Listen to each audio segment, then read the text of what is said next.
శ్రీకాకుళం జిల్లా రైల్వే ప్రయాణికులకు శుభవార్త అని కేంద్ర మంత్రి కింజారపు రామ్మోహన్ నాయుడు, రాష్ట్ర మంత్రి కింజారపు అచ్చెన్నాయుడు సమన్వయ కృషి ఫలితంగా నరసన్నపేట మండలం తిలారు రైల్వే స్టేషన్లో బెర్హంపూర్ విశాఖ ఎక్స్ప్రెస్ కు అధికారిక హాల్ట్ మంజూరు చేశారు. శనివారం జెండా ఊపి రైలు హాల్ట్ ను ప్రారంభించారు కేంద్ర మంత్రి కింజారపు రామ్మోహన్ నాయుడు, అలాగే రాష్ట్ర వ్యవసాయ శాఖ మంత్రి కింజారపు అచ్చెన్నాయుడు. గ్రామీణ ప్రాంతాల అభివృద్ధికి రైల్వే హాల్ట్ కీలక మైలురాయిగా నిలుస్తుందని, విద్యార్థులు, ఉద్యోగులు, వ్యాపారులకు గణనీయంగా తగ్గనున్న ప్రయాణ భారమని కేంద్ర మంత్రి తెలిపారు. జిల్లా ప్రజలకు అత్యాధునిక సాంకేతిక సౌకర్యాలతో కూడిన మెరుగైన రైలు సౌకర్యాలు కల్పించిన కేంద్ర రాష్ట్ర ప్రభుత్వాలు రైల్వే శాఖ మంత్రి అశ్విని వైష్ణవ్ కు కృతజ్ఞతలు తెలిపారు కేంద్ర రాష్ట్ర మంత్రులు. గౌరవ మంత్రి గారికి, డిఆర్ఎం గారికి కోరుకుంటూ, అలాగే మరి వార్డు బొమ్మలు ఎలాగా అభివృద్ధి చేస్తారో పక్కన వర్లాం కలిపి మాకు చాలా కోడలి లోపల చాలా కోరుకుంటున్నాం. అందరి అభిమాన పాత్రుడు కేంద్ర మంత్రివర్యులు శ్రీ కింజరాపు రామ్మోహన్ నాయుడు గారు, గౌరవ శాసనసభ్యుడు చేయడం జరిగింది. ఈవేళ ఆ కోచ్ కలిపి ఇక్కడ ఆగడం చాలా ఆనందదాయకం అని తెలియజేస్తూ, మరి తెలంగాణలోనే ప్రశాంత్ ఎక్స్ప్రెస్ కలిపి మరి డిఆర్ఎం గారు ఉన్నారు, సెంట్రల్ మినిస్టర్ గారు ఉన్నారు.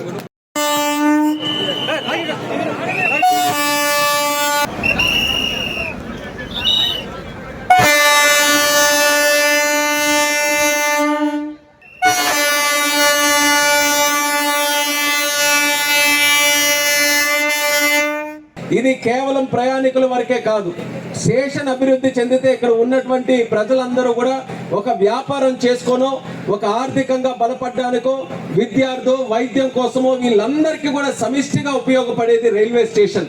అందుకని ఎర్రనాయుడు గారు అంత దృష్టి పెట్టారు. అలాగే ఈ రోజు ఈ యొక్క స్టేషన్ తో పాటు హరిశ్చంద్రపురం రైల్వే స్టేషన్, ఇప్పుడే బాబాయ్ అచ్చెన్నాయుడు గారు కూడా చెప్పారు, మనకి హైవే పక్కన ఉన్నటువంటి రైల్వే స్టేషన్ లో మన ఇచ్చాపురం నుంచి విశాఖపట్నం దగ్గరికి వెళ్తే ఒక్క స్టేషన్ కూడా హైవే పక్కన లేదు. ఏకైక స్టేషన్ మన హరిశ్చంద్రపురం స్టేషన్ ఒక్కటే ఉంది. దాంట్లో కూడా మంచి కెపాసిటీ ఉంది. అందుకనే మనం వచ్చిన తర్వాతే దానికి రోడ్డు కూడా వేయించాం. మనం వచ్చిన తర్వాత స్టేషన్ ప్లాట్ఫామ్ లో హైట్ పెంచాం. మనం వచ్చిన తర్వాత అక్కడ ఫుట్ ఓవర్ బ్రిడ్జ్ ను కూడా ఏర్పాటు చేశాం. ఇంకా చేయాల్సినటువంటి స్టాపులు కూడా ఉన్నాయి. దానితో పాటు అక్కడ ఉన్నటువంటి ల్యాండ్ లో వేర్ హౌసింగ్ కూడా స్టార్ట్ చేయబోతున్నామని హరిశ్చంద్రపురం ప్రాంత వాసులందరికీ కూడా సందర్భంగా తెలియజేస్తున్నాం. తిలారి స్టేషన్ లో కూడా ఇప్పుడే డిఆర్ఎం గారు వస్తే మాట్లాడాం. కేవలం ఇంతమంది, కొన్ని వేల మంది ఉపయోగిస్తున్నటువంటి ఈ స్టేషన్ ఇంకా రూపురేఖలు మారాలి, ఇంకా అందంగా తయారవ్వాలి. వస్తున్నప్పుడే ఈ స్టేషన్ తాలూకా అందం ఏంటో ప్రతి ఒక్కరికి తెలిసే విధంగా సర్క్యులేటింగ్ ఏరియా అంతా కూడా మార్చి ఇంకా బ్రహ్మాండంగా అందంగా తయారు చేయడానికి రానున్న రోజుల్లోనే చర్యలు కూడా మొదలు పెడతామని తిలారు ప్రాంత వాసులకి, ఇక్కడ ఉన్నటువంటి వారందరికీ కూడా తెలియజేస్తున్నాం. దానితో పాటు అవసరమైతే అడిషనల్ గా షాపులు కూడా నిర్మించి, ఇంకా అప్రోచ్ రోడ్డు ఇటు సైడ్ నుంచి బ్రహ్మాండంగా ఉంది హైవే నుంచి రావడానికి, కానీ అటు నుంచి మన ఇది అండర్ పాస్ దగ్గర నుంచి రావాలనంటే కొంత ఇబ్బందికరంగా ఉంది. ఆ రోడ్డును కూడా రైల్వే వాళ్ళే టేకప్ చేసి బ్రహ్మాండమైనటువంటి అప్రోచ్ రోడ్డు ఇటు నుంచి వచ్చినా అటు నుంచి వచ్చినా రైల్వే స్టేషన్ కి ఇబ్బంది లేకుండా బ్రహ్మాండమైన రోడ్డు ఏర్పాటు చేసే బాధ్యత కూడా రైల్వే తరపున మేము తీసుకుంటామని తెలియజేస్తున్నాను. అండర్ పాస్ల దగ్గర ఎక్కడైతే వాటర్ నిలిచిపోతుందో, నేను పార్లమెంటులోకి వెళ్ళినప్పుడు పార్లమెంటు సభ్యులు దేశ నలుమూల నుంచి విచ్చేసిన వాళ్ళు మాట్లాడినప్పుడు కూడా ఇదే సమస్య చెప్తూ ఉంటారు. మేము ఎంతో ఆశతో అండర్ పాస్ నిర్మించుకున్నాం, కానీ వర్షాకాలం వచ్చినా, ఎక్కువగా వరద వచ్చినా మా అండర్ పాస్లు, మా కనెక్టివిటీ అంతటిని కూడా దగ్ధం చేస్తున్నాయని. దాని మీద ప్రత్యేకంగా రైల్వే మినిస్టర్ గారికి కూడా మేము చెప్పాం, ఏదైనా ఒక రకంగా ఒక మంచి సొల్యూషన్తో భవిష్యత్తులో ఇబ్బంది లేకుండా అండర్ పాస్లు అన్నింటినీ కూడా నీటి తాలూకు సమస్య లేకుండా చేయడానికి చర్యలు తీసుకుంటామని కూడా తెలియజేస్తున్నాను. ఈ యొక్క ఎక్స్ప్రెస్ ట్రైన్ మీ అందరి కోసం చేసినటువంటిది. చాలా కాలం నుంచి ప్రయత్నం చేస్తున్నాను స్టాపేజీల గురించి. అశ్విని వైష్ణవ్ గారికి కూడా ఇక్కడ నుంచి ప్రత్యేకంగా ధన్యవాదాలు తెలియజేసుకుంటున్నాను. ఆయన తాలూకా సహకారంతో నేను ఎన్నిసార్లు అడిగాను, ఒక్క స్టాప్ కూడా రాలేదనంటే ఒకేసారి 3 స్టాపులు మంజూరు చేశారు. ఇక్కడ తిలారులో ఒకటి, ఇచ్చాపురంలో ఒకటి, బారువాలో ఒకటి చేశారు. ఇంతటితో ఆగిపోవట్లేదు. భవిష్యత్తులో మరిన్ని స్టాపులు ఇక్కడ తీసుకొని రావడానికి నా ప్రయత్నం నిరంతరం కొనసాగుతూనే ఉంటుందని ప్రజా సాక్ష్యంగా ఈ సందర్భంగా మరొకసారి తెలియజేస్తున్నాను. ఎర్రన్నాయుడు గారు ఉన్నప్పుడు రైల్వేస్ అభివృద్ధి చేశారు, ఎర్రన్నాయుడు గారు ఉన్నప్పుడు హైవేస్ అభివృద్ధి చేశారు.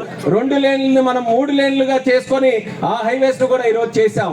ఈ రోజు మా ఇద్దరి మీద ప్రధానమైనటువంటి బాధ్యత ఉంది.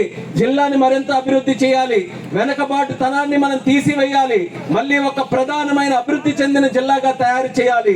అందుకే ఒక పక్కన పోర్టు తయారు చేయడానికి అచ్చెన్నాయుడు గారు పూనుకొని ఈ రోజు మనం మూలపేటలో బ్రహ్మాండమైనటువంటి పోర్టు ఈ సంవత్సరంలో ప్రారంభించబోతున్నామని ఈ సభాముఖంగా తెలియజేస్తున్నాను. అలాగే మా శాఖ తరపున ఒక ఎయిర్పోర్ట్ కూడా మనకి నిర్మించాలని నా వంతుగా నా ప్రయత్నం కూడా నేను చేస్తున్నాను. అంటే హైవేస్, రైల్వేస్, పోర్టు, సముద్ర మార్గంలో, అలాగే మన ఎయిర్పోర్టు, ఇవన్నీ కూడా మన జిల్లాలో ఏర్పాటు చేసుకుంటే మన రాష్ట్రం దేశమే కాదు విదేశాల నుంచి కూడా ఎవరైనా ఇక్కడికి రావడానికి అందరికీ కూడా ఆమోదయోగ్యంగా ఉంటుంది, పెట్టుబడులు పెట్టడానికి ఉంటుంది. ఎందుకనంటే నా ముందు కనబడుతున్న వాళ్ళు అత్యధికంగా ఉన్నది యువత. ఈ రోజు ఉన్నారు, యువత కోరుకుంటున్నారు ఉద్యోగాలు రావాలి, కంపెనీలు రావాలి, జిల్లా అభివృద్ధి చెందాలని. మోదీ గారి తాలూకా సహకారం మనకుంది, ప్రధానమంత్రి గారి సహకారం, అలాగే చంద్రబాబు నాయుడు గారి తాలూకా ఆశీర్వాదం ఉంది. వీళ్ళిద్దరి శక్తుల్ని కూడా మనం ఉపయోగించుకొని జిల్లాని అన్ని విధాలుగా మేము అభివృద్ధి చేస్తాం. అందులో ఒక కార్యక్రమం ఈ రోజు ఈ స్టాపుల తాలూకా కార్యక్రమాన్ని తెలియజేసుకుంటూ ఈ కార్యక్రమానికి విచ్చేసినటువంటి ప్రతి ఒక్కరికి కూడా మరొకసారి నా హృదయపూర్వకమైనటువంటి ధన్యవాదాలు తెలియజేస్తున్నాను. మీకు ఈ రోజు చెప్పినటువంటివన్నీ కూడా తూచా తప్పకుండా చేస్తాం. మీరు రానున్న రోజుల్లో చూస్తారు, రైల్వే స్టేషన్ కూడా మరింత అందంగా తయారు చేసి అందరికీ కూడా వ్యాపార పరంగా కొంత ఉపయోగపడే విధంగా ఈ యొక్క తెలారు రైల్వే స్టేషన్ కూడా భవిష్యత్తులో అభివృద్ధి చేస్తాం. అలాగే అన్ని ప్రాంతాల వారికి కూడా ఇక్కడ చేరుకోవడానికి అన్ని రోడ్లు కూడా సదుపాయంగా ఉండే విధంగా అది కూడా డెవలప్ చేస్తామని తెలియజేసుకుంటూ, కోటబొమ్మాలి RS లో ప్రశాంతి ఎక్స్ప్రెస్ కూడా ఎన్నో సందర్భాల్లో నేను రైల్వే మినిస్టర్ గారి దగ్గర కూడా పెట్టడం జరిగింది. అచ్చెన్నాయుడు గారు, బాబాయ్ గారు చెప్పినట్టు దాని మీద మరింత ఒత్తిడి తీసుకొని వచ్చి అది కూడా చేసే విధంగా నా ప్రయత్నం కొనసాగిస్తానని ఈ సభాముఖంగా తెలియజేసుకుంటూ, ఎర్రన్నాయుడు గారు గుర్తొస్తున్నారు. ఒక ట్రైను, ఒక ప్లాట్ఫామ్, మన తెలారు, మన ప్రాంత వాసులందరూ కూడా చూస్తుంటే ఆ రోజు మొట్టమొదటి రాజకీయ అడుగులు వేసినప్పుడు ఈ ప్రాంతం వచ్చేస్తే మొట్టమొదటగా ఆయన చెప్పినటువంటి, మీరందరూ చెప్పినటువంటిది గుర్తు చేసినటువంటిది మా తెలారు RS ఈ రోజు ఎంత బ్రహ్మాండంగా ఉందనంటే ఎర్రన్నాయుడు గారి తాలూకా చలవ వల్ల.